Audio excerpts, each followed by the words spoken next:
The Chosen saison 3, je viens de terminer les gars. Mais quelle bénédiction cette série. C'est magnifique. D'abord, je vais vous donner quelques infos sur la saison 3, un résumé et mon avis. C'est parti.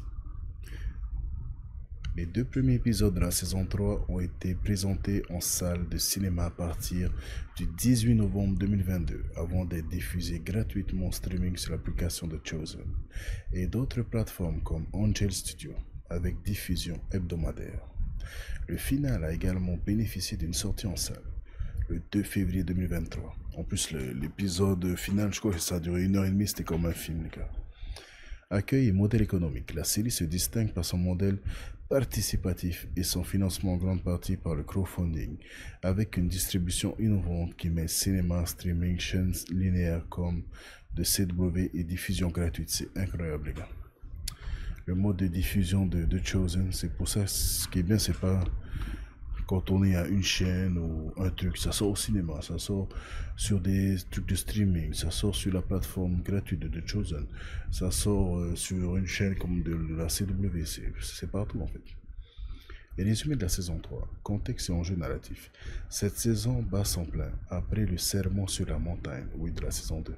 La popularité de Jésus explose, attirant tant des fidèles que des opposants. Le mandat missionnaire. Jésus envoie officiellement les 12 apôtres en mission, les mettant face à des défis personnels, culturels et spirituels. Et c'était très beau, il y a un moment où il parle à Jean, je crois, où il y a un moment où Jésus va parler, attendez. Oui, il y a un bel extrait de Jésus qu'on va parler à Jacques le Mineur. Vous pouvez voir sur la chaîne YouTube de Chosen France. Hein. Pourquoi tu ne m'as pas guéri? Extrait de The Chosen. Pour moi, c'est l'une des meilleures scènes de la saison. Parce que Jacques le Mineur, déjà, c'est quelqu'un qui parle pas beaucoup dans The Chosen. Et en fait, c'est quelqu'un qui est handicapé d'une jambe, apparemment. Et il demande à Jésus, parce qu'il va envoyer ses apôtres en mission, il demande à Jésus, pourquoi tu ne me soignes pas? Jésus dit, tu veux que je te soigne? Oui, oui, après il dit, en fait, c'est plus puissant si un handicapé soigne les gens que s'il soigne Jacques le mineur, vous voyez ce que je veux dire? Et très belle scène, ah, c'est magnifique cette scène. Il pleure, Jacques le mineur, Jésus aussi pleure. Là, puis Jacques le mineur, il se sent pas en confiance, il dit, les autres sont plus forts que moi, ils sont plus intelligents. Et Jésus dit, je ne vais plus jamais t'entendre dire ça. Moi, je t'aimerai toujours. C'est magnifique, magnifique. Moi, je suis. Les tensions individuelles. Chaque disciple porte ses propres fardeaux. Matthieu, éloigné de sa famille et de son héritage juif. Matthieu, on l'a pas beaucoup vu, je crois, dans la saison 3. Et alors que la saison 2, il était beaucoup là. Et il va se réconcilier avec sa famille parce que sa famille a vu le discours de Jésus, son sermon sur la montagne, et ils sont fans aussi de Jésus. Little James affronte un handicap non encore guéri, je ne sais plus c'est qui ça. Simon est hanté par son passé radical, le zélote. Ah oui, c'est Simon le zélote.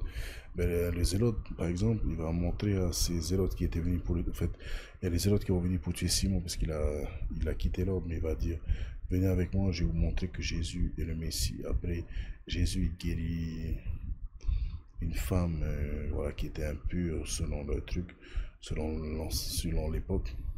Et du coup, les zélotes, ils voient que Jésus, c'est vraiment le Messie. Mais il y en a qui disent non, on va rester zélote. Il y a un qui va dire non, maintenant, on va dire aux zélotes que tu es mort. Et même les zélotes, ils savent que c'est Jésus le Messie. Simon, Pierre et Eden traversent une crise matrimoniale. Oui, en fait, le problème de Simon, c'est que il vit que pour Jésus et après il demande pas à sa femme, et toi comment vas-tu? Parce que sa femme en fait elle a perdu le bébé et lui il va savoir que après. Et du coup le problème de Simon c'est qu'il va en vouloir à Jésus dans cette saison 3. Et il va perdre sa foi en Jésus, c'est ça qui est pas bien avec le personnage, mais après tout ce n'est qu'un homme. Hein? Épisode marquant. Dans l'épisode 3, Jésus retourne à Nazareth pour célébrer le Rosh Hashanah, le nouvel an civil juif, mêlant tradition et introspection personnelle. Oui, et dans cet épisode 3, Jésus va aller à Nazareth pour dire que, après il ne va plus revenir, plus jamais, pour dire qu'en fait c'est lui le Messie, le Fils de l'homme. Ils vont vouloir le tuer. J'ai beaucoup aimé son ami Lazare, l'ami de Jésus, va carrément le protéger. Il va dire non, laissez Jésus, vous le connaissez depuis petit, qu'est-ce que vous faites? Ils vont essayer de tuer Jésus, mais Jésus ne va pas se laisser faire et après il va quitter Nazareth. L'épisode 4 met en lumière la pression des apôtres comme Big James qui se sont investis d'un pouvoir sans guide clair. Ouais, parce qu'en fait, ils ont reçu le pouvoir de faire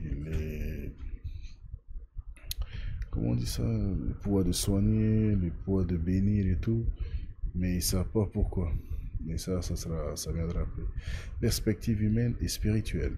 La saison accentue la dimension humaine des personnages à travers leur lutte, leurs relations et les dilemmes d'une mission dangereuse en pleine incertitude.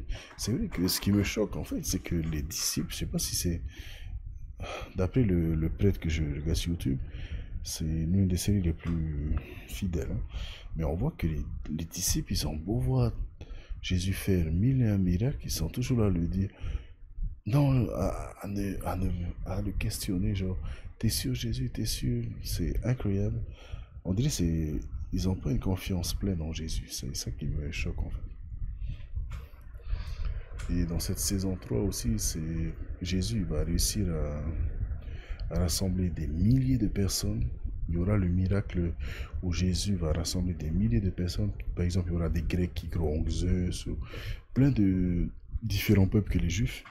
Et ils vont tous écouter Jésus, quoi. Ils vont tous être pour Jésus. Il va tous les rassembler, ça va être magnifique. Mais après, ils seront fatigués et ils auront faim. Du coup, il y a un petit garçon qui va venir et qui va dire Jésus, tiens, j'ai du poisson et du pain. Et Jésus, en fait, il va dire prenez tous des paniers. Et Jésus va multiplier le poisson et le pain à l'infini. Comme ça, tous ceux qui sont avec Jésus vont pouvoir manger. C'était magnifique. Genre, un des miracles de Jésus. Et même les apôtres étaient comme ça. Oh, Jésus, qu'est-ce que. Il a réussi à multiplier la nourriture, c'est magnifique. Et